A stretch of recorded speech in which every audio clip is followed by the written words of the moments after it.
Every 2 years, 1 milyong Hapon ang nawawala. Ang populasyon ng China ay mahahati sa kalahati sa pagtatapos ng siglo. Ang median age sa Italy ay umabot na sa 48. Sa buong mundo, bumababa ng husto ang birth rate. Unti-unti na bang naubos ang sangkatauhan? Ano ang nangyayari at gaano ba ito kalala? For thousands of years, halos hindi lumaki ang population ng tao because of sickness, famine, and war, until the Industrial Revolution. Ang rapid development brought about rapid growth, kaya umabot tayo sa 6 billion noong 1999 and 8 billion after just 24 years. And you know, our numbers will continue to increase for at least 60 more years. But this growth is hiding something. Parang huminto ang mga tao sa pagkakaroon ng babies for a stable population. Kailangan ng bawat mag-asawa na magkaroon ng 2 anak, on average. Kung mas marami, lumalaki ang population. Kung mas kaunti, lumiit. Kung mas mababa, lumiit ng husto, at to be honest, medyo mabilis.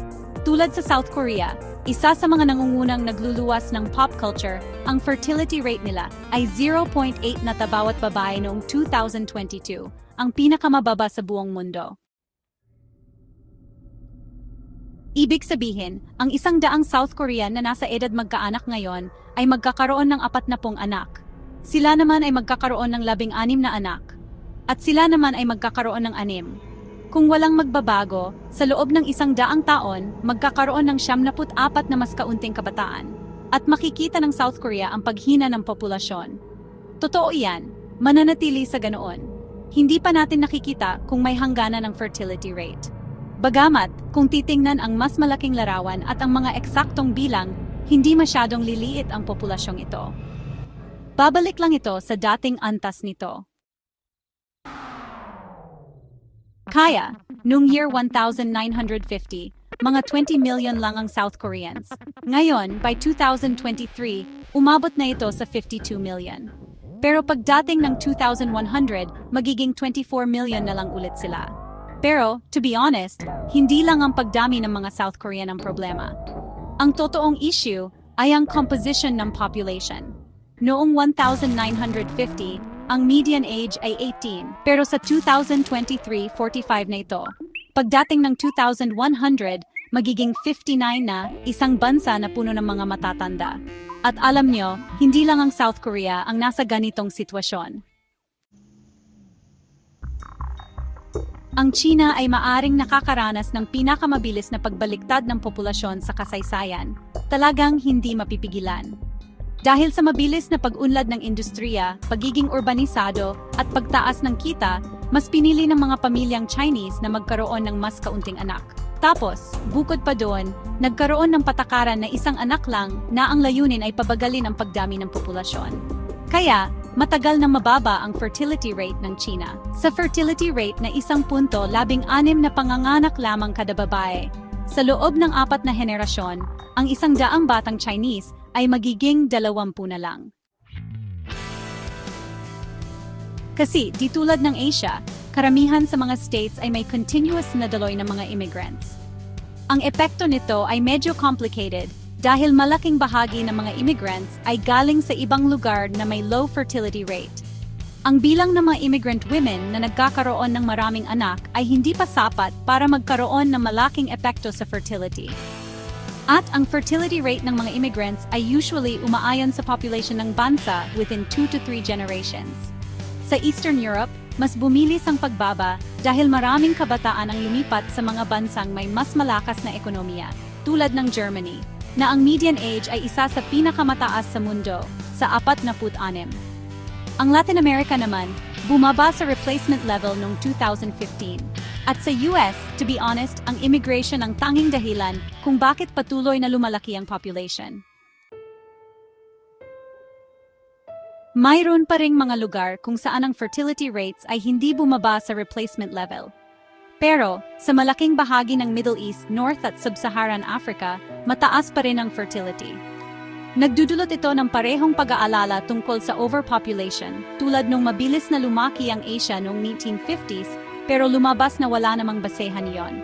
Pero kamakailan lang, binawasan ng UN ang forecast nito para sa populasyon ng Africa ng husto. Para sa Nigeria, binaba ang mga pagtataya mula 733 million hanggang 546 million pagsapit ng taong 2100. Katulad na trends ang napapansin sa buong kontinente. Habang umuunlad ang Africa, mas mabilis na bumababa ang fertility rates kaysa sa inaasahan. Nagiging mas malamang na maulit ang kwento ng East Asia sa pagtatapos ng siglo. Karamihan sa mga lugar sa Africa ay maaring mas mababa na rin sa replacement level. Kaya, ang pagbaba ng birth rates at pagtanda ng populasyon ay naging pangkalahatang trend sa buong mundo. Bakit ba malaking issue to? Dahil sa populasyon at kahirapan. Para gumana ang isang lipunan, kailangan mo ng sapat na tao na nasa kasagsagsan ng kanilang buhay. Ang mga bata at nasa edad ang gumagawa ng karamihan sa trabaho sa anumang sistema ng ekonomiya. Mga nasa edad na nagtatrabaho, ang mga tao ang lumilikha ng yaman ng isang lipunan. Kapag nag-retire ka, hindi ka nagaanong nakakatulong sa ekonomiya, pero ang karamihan ng gastos sa pangangalaga ng kalusugan ay nagmumula sa mga nakatatanda. Dati, ang mundo ay gumagana na maraming kabataan ang nag-aalaga sa ilang matatanda. Isipin mo ang isang lipunan kung saan karamihan ng tao ay mahigit 60 taong gulang. Ang pasanin sa pananalapi para sa mga kabataan ay magiging napakalaki, hindi na kayang tustusan kahit pa sa pinakamayamang bansa. Kahit sa pinakamagandang sitwasyon, mangangahulugan ito na mas matagal magtatrabaho ang mga tao, tataas ng husto ang gastos sa pangangalaga ng kalusugan at politika. Habang ang mga estado na may lumiit na kita ay nahihirapan na makasabay sa lumalaking gastos, maaring makatulong ang teknolohiya, pero hindi nito kayang punan ng buo ang kakulangan. Nakikita na natin itong nangyayari. 11 sa 31 probinsya sa China ang may depisit sa kanilang pondo ng pensyon. Tumanda sila bago sila yumaman, at ngayon hindi na sila makahabol. Ang China, gumagana. Ang populasyon ng matatanda ay inaasahang bababa ng 200 million people pagdating ng 2050, katulad ng buong working age population ng US ngayon. Ang pagbagsak ng infrastruktura ay halos palaging nangyayari sa pagbaba ng populasyon dahil ang infrastruktura ay gumagana sa malaking sukat at hindi bumababa ang operating costs kung mas kaunting tao ang gumagamit nito. Kung bumababa ang populasyon dahil man sa urbanisasyon o pagkawala ng industriya at trabaho, kapag nawala ang mga tao at ang kanilang kita, nawawala rin ang mga kinakailangang pondo para mapanatili ang infrastruktura.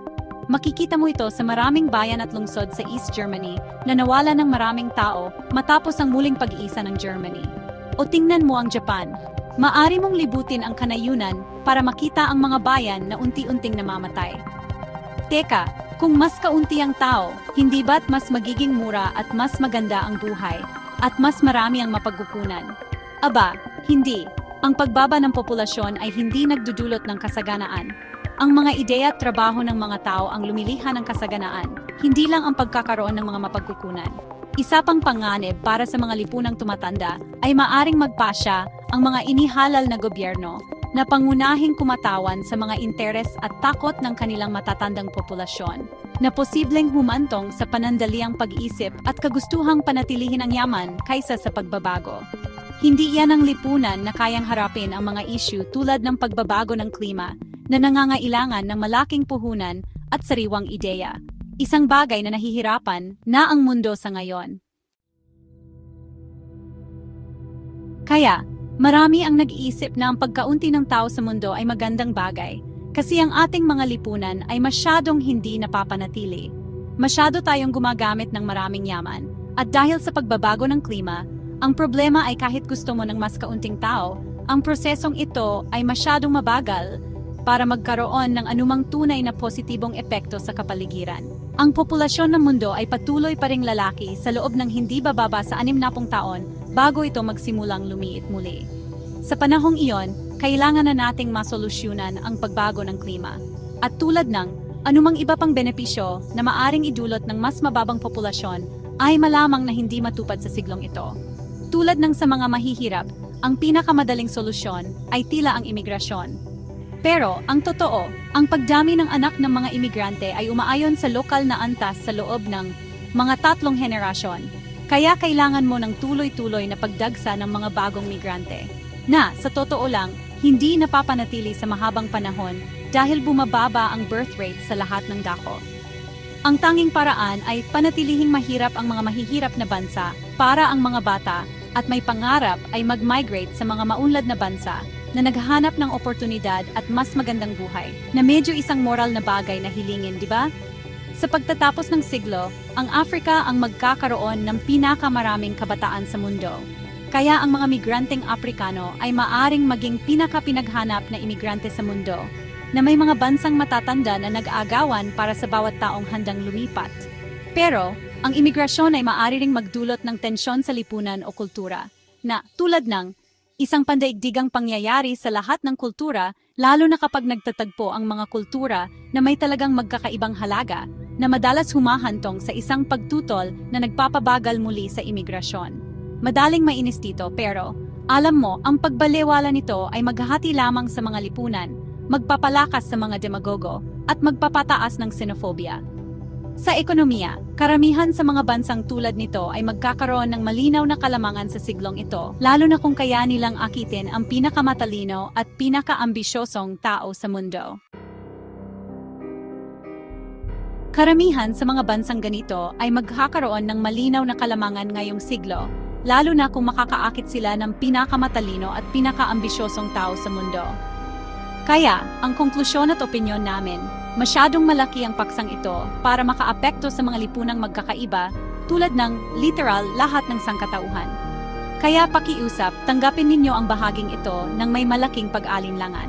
Malinaw, tinitingnan namin ito mula sa pananaw ng Pilipinas. Isang paraan upang tingnan ang pagbaba ng birth rate ay bilang epekto ng pagiging, hindi na kasing sama ng dati ang mundo. Lalo na, mas malaya, mas edukado at mas mayaman ang mga kababaihan kaysa noon. Ngunit lumalabas na kung mas maganda ang kalagayan ng mga lipunan, madalas ay nagdedesisyon ang mga individual na magkaroon ng mas kaunting anak. Nakakatuwa, may agwat sa pagitan ng kung gaano karaming anak ang gusto ng mga tao at kung gaano karami ang talagang nagiging anak nila.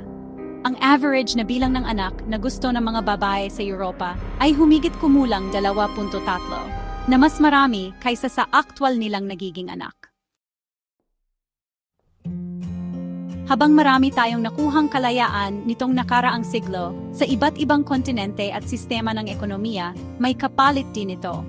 Ang mga matibay na komunidad at istruktura ng pamilya na bahagi ng ating kalikasan, kung saan ang mga bata ay pinalaki ng buong komunidad. Ngayon, ang mga batang magulang ay humaharap sa iba't ibang hamon at inaasahan ng lipunan. Ang mga babae ay parang napipiga sa pagitan ng kagustuhan at inaasahang magkaroon ng pamilya at karera. Pinipilit gawin ang dalawa nang hindi kinokompromiso ang alinman. Mas pantay na ang pagbabahagi ng mga lalaki sa mga tungkulin ng pagiging magulang kaysa dati, ngunit madalas pa rin silang inaasahang maging tagapagtaguyod.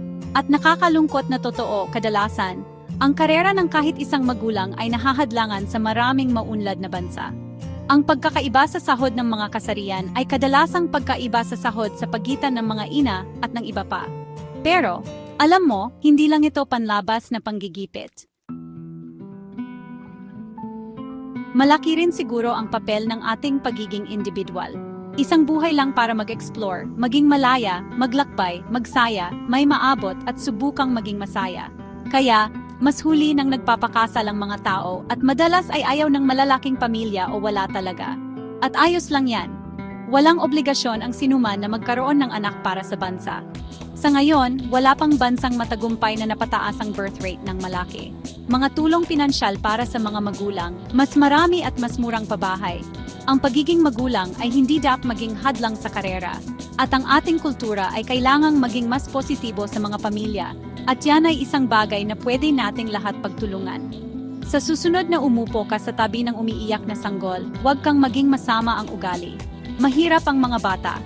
Sa huli, hindi mawawala ang sangkatauhan dahil lang sa kakaunti ang ating mga anak. Mabilis na nagbabago ang edad at komposisyon ng ating mga lipunan at kailangan nating harapin yan ng mas maaga.